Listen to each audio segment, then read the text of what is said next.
brevity is the name of the game. When you're exchanging information, you don't want to send out 3, 4 paragraphs of information. You want to be as short and direct and straightforward as possible, and then you want to organize that information into bullet points. If you don't do your job well, you're not going to get a lot of business, and eventually you're going to go out of business and no one's going to refer to you. Hey there, QUÄY.jo here, and I've invited my web designer back to this episode to give you a sneak peek behind the scenes about how we communicated for such a complex and important project as upgrading my website when I became host of the Art of Online Business podcast. And so, hey, Archie. Hey, guys. Hey, QUÄY.jo. Thanks for having me back. Absolutely. Thank you for giving my website such a good upgrade. See just how good of a job he did or how bad of a job I had done before. I mean, look at how the website looked before compared to how it looks now. Absolutely night and day. And this is the second time that Archie has been on this podcast. If you have not seen him on the previous episode, he is the one who made my new website, which looks really good. He's made 2 websites for Rick Mulready, the previous host of this podcast. He's been building websites for 15 years. He's done about 20 in the past year or so, and he's based in the Philippines. And if you don't know me, hi, I'm QUÄY.jo. I'm the host of The Art of Online Business. I am based in Mexico. So with that, I just want to say, first of all, Archie, I wish I had did the thing sooner. I feel like since the website went live back in December, kind of like the very end of November of 2023, the number or the frequency at which people applied for me with for Facebook ads management just went up. And that I have to thank you for, but it's very clear when we're looking at the screen right now. Look at this old website compared with the new one. The new one right here, the old one has like my logo super small and it says apply for Facebook ads management. Or, it says I'm your strategic traffic partner who will bring you more leads, profit, and sales. It's on a blue background, but then there's like just a customer testimonial under there and text and some boxes, which was my poor attempt to steal from Archie's good design. But then the new one, it has the logo up top of the Art of Online Business. It has menu headers that change color when you slide over them. The fonts are better. They're not generic fonts. I don't know what font I use, but I can tell that you use really cool fonts from my brand guide. Thank you. There's a very clear call to action button that says scroll down to work with me. You got me on there with my face full of personality. It's like, this one is just way, way better, Archie. So thank you for that. And it has made a difference in my business already, like I said. So what did I wish I'd done sooner, Archie? Yeah, I wish I had actually just had you do the website sooner. I believe you are a professional, and I'm so glad that Rick introduced you to me. One thing I do want to say though, Archie, is I didn't know how long it would take as a business owner. And you were actually quick. You were very quick and punctual. You're going to talk about that right now, but it took me figuring out how to get my act together and respond to your prompt questions for this project to move along. So I guess this would be a good time to just ask you, what do you feel makes you stand out, Archie, as a website developer, builder, and designer? Oh, yeah. Well, before I talk about that, let me just say to everyone out there that's listening to this episode right now, to all business owners, especially coaches and professionals, go and get your professional photos taken, because that's what QUÄY.jo had for me on his new website, which he didn't have before. Because it helps a lot with presenting yourself as a professional, a coach. So go and do that, because that's super important for your website. QUÄY.jo, it was such a pleasure to work with you and Rick. Let me just give a quick shout out to Rick for putting his trust in me and hiring me to do this website, and for introducing me to QUÄY.jo. This was actually a very fun project to do, QUÄY.jo, because you kind of given me the creative freedom to do what I thought would be the best possible approach in a presentation for a website. And I would just say, I would wanted to say that the collaboration was very easy. It was a fun project to work on. And I'd say QUAY.jo, this project, your website is probably one of the easiest projects I've done in the past, in recent memory, primarily because you already had everything in place before I went in. We weren't building anything from the ground up. So we had something that was already there, and you just wanted someone to kind of take it and give it a makeover, overhaul everything, and make it more Overhaul. effective. Yeah. Overhaul. So Look at this thing. This is the previous one I did was ugly. Look at that compared to this beauty. Oh man. collaboration was quicker than I kind of had anticipated, because number one is you and I were, very well versed with tools and projects, and how what the process involves with collaboration with someone working from halfway across the world. And I'd say that's one thing that is really kind of scares a lot of people when they try to outsource their project, is because mainly of the time difference. And I would say, so because I'm in the Philippines, I'm 12 hours, 12 to 13 hours ahead of the US Eastern time. So that's a lot of time to cover. But, I'd like to say that the Philippines is the number one destination for outsourcing. So it's one of the biggest industry that drives the economy. Is a lot of U.S. companies, North American companies, and to some extent European companies come to the Philippines to outsource and operate over here. So the time difference is actually not really a problem for us. Like and this is funny because a lot of clients really uh, are surprised when I say that I work well into the early hours of the morning, and I'm so used to that doing that, for the past 15 years. Like I start working at 9 p.m. in the evening, and get off work about 5, 6 in the morning, which is definitely natural for me. And that's true for a lot of Filipinos in my country. So definitely not a problem with the time difference. Yeah, I would say you were very like I'm just gonna cut in because you were ultra punctual. It was like in a way, I guess you could say that you were the project manager for this new website build. And like every it was like you were sharing with me, okay, we made this significant progress. And then whenever you needed something from me, like you sent me, like I said in the last episode, you sent me emails with like bullet points, like QUAY.jo, I need you to decide this, and this, and then here's a link to watch. And then I would click on the link, and I would be able to watch like what exactly you needed me to make a decision on, so that I could understand what it was you were writing too. Like it worked really well working with you. I don't think the time difference. We'll get back to the video in a quick second. You probably assume that because I'm, the host of the Art of Online Business, that it's actually expensive to work with me as your Facebook ads manager and let's call it funnel partner. But it's not. And you will see that, especially if your business is already earning low six figures. We're talking about like 150K annual revenue to like 300K, and you want to be able to scale up to say 900K annual revenue, and you're a course creator, online membership owner, online coach, then ads management would be a good fit for your business. Head to the link in the description below to my website, fill out an application for ads management, and I would love to partner with you as your ads manager and your strategy partner, if you will. Okay, back to the video. Well, full disclosure, like the rest of my team, other than two Canadians that I contract with, they're in the Philippines.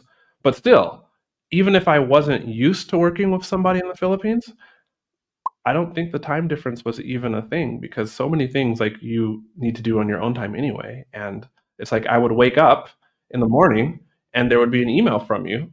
And so I would just respond to it. And then we kind of worked asynchronously. That's the magical word. Yeah, yeah. So yeah, QUAY.jo.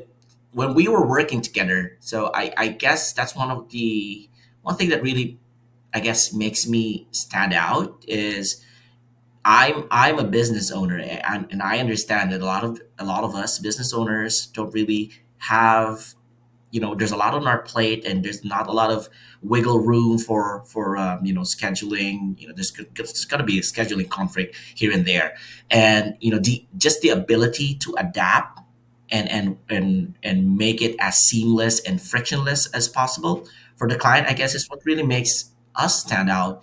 Apart from being, doing your website, designing your website, we also have to be your project manager, because we do understand that collaboration, especially in the online space, can be quite challenging. And so let me just give a shout out also to your VA, Giselle QUÄY.jo. She did a terrific job of being a liaison, the connection between you and I. So that really made it my job a whole lot easier to organize and collaborate. Because that's the one of the I'd say challenging part is, a lot of the files, hey QUÄY.jo, like I need your images, or send me your logo, or send me your brand kit. So, and with busy people like you, it could be challenging to really kind of like find time to really do that. And so having someone like us, and this is also true for Rick and his project manager Erica, that kind of really just made the whole experience seamless and enjoyable. Is that there's good collaboration, and we were leveraging technology. We knew how to use technology to make the project seamless and quick. So let's talk about that tech, because I'm sure the listener will want to know. All right, let's say I work with somebody across the world in the Philippines, like you, Archie. Um, what tech is involved to make this collaboration work? Like I know we used. I guess I'll just read from like the list and from my memory, but we used, well, Gmail. We emailed back and forth. We used Loom. Actually, so I used Loom to record my screen to give you feedback on like design elements of the new website. And you used, what was it? Vimeo. Okay. I didn't actually know that Vimeo had a screen recording feature. Oh, I'd say the top choice would always be Loom, but for everyone out there, because but the Loom had some kind of I think some restrictions with the free one, where you're I guess restricted to like 10 minutes. I'm not sure. With Vimeo, it's completely free, no restrictions whatsoever, and that's the reason why I use it, because sometimes when you record your screen, it takes you like 20-30 minutes to do it, and that's the main advantage with Vimeo. But I'd say Loom will always be my top choice. And some of the videos were a little long. I should insert a little hack. What I would do is when you had questions for me written, but also in video, I would watch the video and then pause every time I had a comment and then type that comment or question into the email. And that made it go like that was a way for me to make it even more efficient than it already was. But we use Lumen Video to record our screens, and that covers the visual aspect of the website, and clearly communicating about that made it was really easy actually. And then we used Google Drive. I think we were working, I took all of my website assets and put those in a Google Drive folder that you had access to, and then we had a shared Google Doc, right? And I think you had organized that doc by like each individual website page, and then there were questions in there about things that you needed, and I just kind of answered those questions, and it was super organized. And then I used Canva just to kind of re-edit, reposition, whatever you want to call it. I used Canva to edit some of my images before sending them over to you.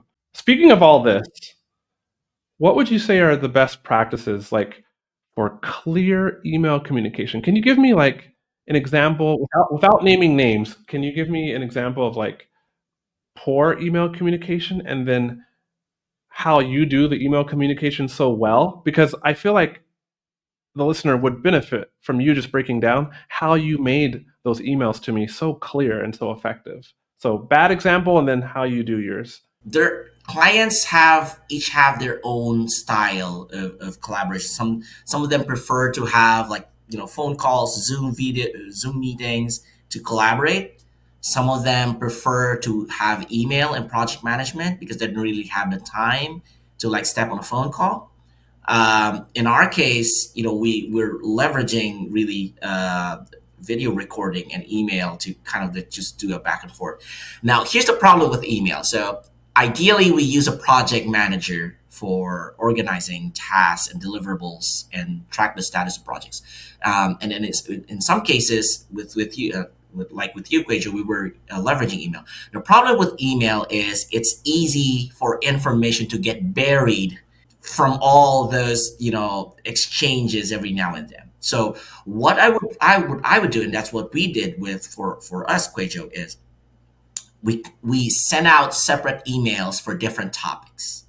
So if we were talking about design, it was one email. If we were talking about copy, it was another email. If we were talking about the back end and technology, it was another email. That way it's easier for us to go through, oh, what did Archie say last week? That's one thing. That's a very, very effective way to segregate and categorize the exchange of information. The other thing is, and again, this is what I learned way back when I was just starting out in this industry. And shout out to that business coach that Stephanie. I worked with her for 9, 10 years early in my career, and she really was the first person who really taught me how to work with people. Like your tone, you always have to be professional, you have to be polite all the time. But I would say the one thing that really, really has helped me in my career is that brevity is the name of the game. When you're exchanging information, you don't want to send out like 3, 4 paragraphs of information, right? You want to be as concise as possible. You want to be as short and direct and straightforward as possible. And then you want to organize that information into bullet points. So if you remember QUÄY.jo, that's how I share information with you. I try to be as concise and short as possible. And then I organize it into bullet points because it's easier for my clients to understand what we're really doing, as opposed to like just kind of writing a whole paragraph about it. And if it does require me to explain things, that's where the video recording comes in.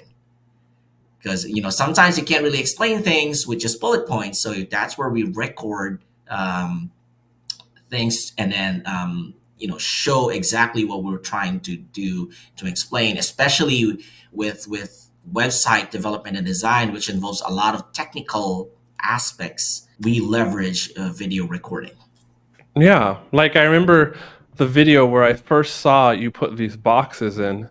I was like, "Oh, okay." Like that just would have been how would you have spent so much time? Well, you probably could have described the boxes in the email, but like just Yeah, showing me yeah, the video recording, and then you were showing me what you were considering. I even remember you were showing me what you were considering as you were putting in testimonials, and you would just come here and be like, right. okay, her picture, we need a different one, and you told me how you were gonna group the the testimonials in such and such a way that would be different from how I did them on my old website. And you were just explaining to Hmm. me. I liked how at times you explained to me the reason um, Hmm. behind a change. And like you were courteous enough to like not just say QUAY.jo, your previous website looked ugly, but you were like, if you take this and you make it like that, and this is why I'm going to make it like this, it will present your business better, and da da da da da. And you talked about like page load speed and how my website could load more quickly. The way you used technology was, and just the way you communicated was impressive. And I would say, again, I was used to already communicating with my team, who many of them are in the Philippines. Well, many of them, it's 3 people. It's not like I have a 20-person team. But somebody who hasn't yet worked with a VA in the Philippines might be concerned about how communication would happen. Speaking also of concerns, before we go back to the website, I have heard this one often, which is like what I start working with somebody, and I had a friend who got ghosted, you know, paid up front for the project, and then the person they were working with just disappeared. And like I have heard that, but at the same time, like before you talk about that, the first thing I want to say is like you are ultra professional, and I just trusted you would finish the job before I ever worked with you because Rick, who is like the founder of this podcast, who is has very high quality standards for people who he works with, like, and you have to as a podcast host because the podcast episode is going to be here like forever, you know.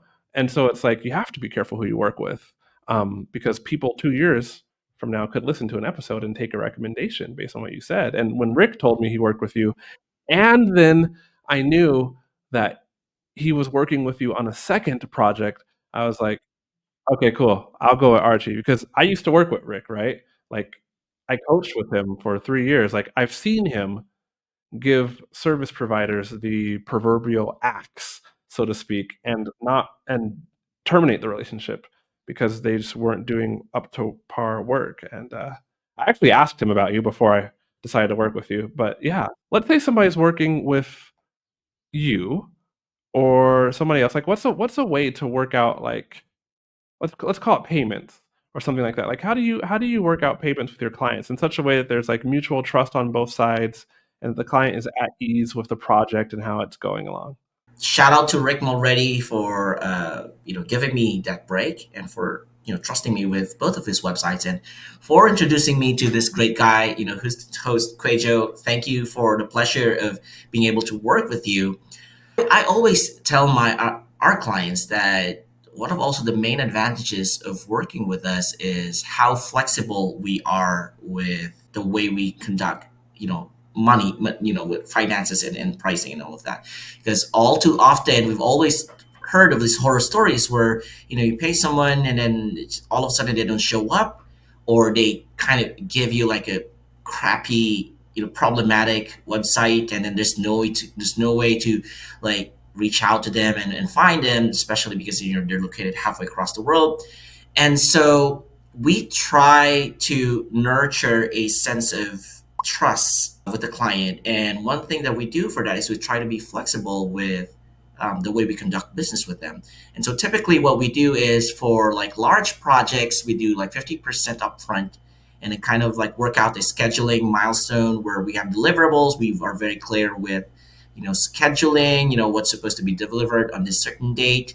What am I supposed to deliver? What am I doing so far? We try to be as transparent as possible, especially with our communication, because that nurtures a sense of trust. Because, at the end of the day, working online is a matter of trust, because we don't really know each other, and we're physically, you know, not within the same location. So it's all about trust. And we do that again, by being very flexible and try to accommodate the client as possible, because it's always a challenge, especially for us, QUAY.jo. Like, we're in the Philippines, right? And so a lot of people are not really familiar with how it is like working with someone, that's from Asia, with a different cultural background, with a different time zone. Um, you know, it's always a challenge, and that's what we do. We try to be as accommodating and as flexible as possible, especially with the pricing. For typically, for smaller projects, so typically the client, especially if they're referrals, they just pay everything up front. But for larger projects, like with Rick and yours, we do that, scheduling type of payment where 30-50% is paid upfront, just so that we establish kind of like an agreement between us, and then we also have a contract, and then we are very clear with our scheduling and deliverables and timeline. And so far it's been a very positive experience for us, and I'm happy. And I guess that's also one of the reasons why we've survived for 15 years, is because we stuck to that principle. I mean, because otherwise you can only just be dishonest for it's if you don't do your job well, you're not going to get a lot of business, and eventually you're going to go out of business and no one's going to refer to you. And yeah, so I'm just happy and blessed that it's worked out for us, and I've met wonderful people. A lot of the people that I've worked with in the past have become my friends. I'd say a lot of I probably would have more friends outside of the country than inside the country. Like, and that's the kicker in that. A lot of the clients that I work with, have become my friends, and I look forward to seeing you, meeting you someday in the near future, QUAY.jo and Rick. I will get over there. I will get over there. It's my plan to get back to China this year, 2024. And so if I'm going to get on a plane and fly to China, then I might as well take a little flight. Well, not even little, probably like 4 hours, but from China to the Philippines and like hang out and see some of the amazing places and spots you got over there. Absolutely, you're gonna love Yeah, it here, man. Yeah. for sure, for sure. All right, so then having discussed everything that we discussed, like if the listener is interested in working with you, what would be the next steps that they should take to have their website like either professionally designed? Oh, by the way, the next time that you're going to be on this episode will be talking about some of the mindset like roadblocks that people have, including one that I had, which is I was like, I wanted to do it myself and I wanted to use Squarespace. And even when we first started working, I was like, Archie, can you just design it on Squarespace? And I know there's other online course creators, membership owners, coaches there who are on Wix or Squarespace or even just Kajabi website, and maybe they're scared about working with WordPress because they think WordPress is super complicated and crazy, like I did. So we're going to talk about that in another episode. But if somebody's willing, like right now, to work with you to have like to upgrade their brand, so to speak, on their website, what would be the next steps? I am inviting everyone, all of our listeners right now, to come and visit our website and check out what we do. It's arcawebsolutions.com, arcawebsolutions.com. We offer WordPress website design and development. We also do work with other website platforms like what you mentioned, Squarespace and Wix, but our specialty really is with WordPress. We do WordPress maintenance, we do hosting, and all other tech issues that you may have right now. We work with all technology. And when you do book that meeting with us, don't forget to mention that you found us, you've heard about us through the Art of Online Business podcast with QUAY.jo, because we may have some bonus for you as a thank you.